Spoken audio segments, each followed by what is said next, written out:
Well, tonight is going to be a clear night. You may even be able to check out Pluto near the moon. You will need a telescope, though. And if you need one, here's our latest astronomy segment with the president of the Greater Hazleton Area Astronomical Society, Scott McAndrews. And Scott, yeah, I guess this is an important part of what you guys do at the Astronomical Society. You have a lot of telescopes out there at Eckley, right? You said Yes. People who sign up, they could use them, borrow them. Right, correct. Yes, we have a wide variety of scopes. And just in case you didn't know what kind of scope you have, not the manufacturer, what it is a reflecting telescope, and then there's a refracting telescope. The difference is that you have a mirror, and the refracting telescopes have a lens. Are there pluses and minuses for both? There are pluses and minuses. Again, the problem with the lenses is that the weight, and it's harder to grind a large mirror to get it perfect, or a lens. But the mirrors are a lot easier to grind, get what you needed into it. But from what we understand, when you look at the planets, usually since you're looking at something closer, the lensed telescope will help you out a little bit better, but you're still going to see great stuff in the refractor.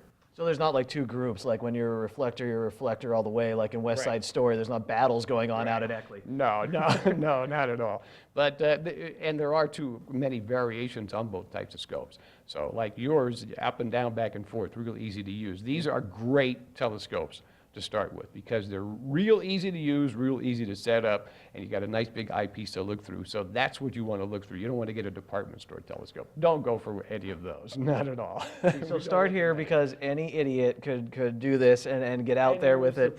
Yeah, see, and I've done it. I'm figuring out a little bit. I once interviewed this guy who he was out at State College. He was at the Central Pennsylvania Arts Festival, and he made his own telescope, and I was so impressed. He wasn't even into it. I think he was an engineer, and he said, I just want to build a telescope, and he started taking his own photos, and eventually he got in Time magazine. So this is something you said people do. The club hasn't done it yet, but this is something people do. Oh yeah, it's not really that difficult. And we talked to a lot of people who have built their own telescopes.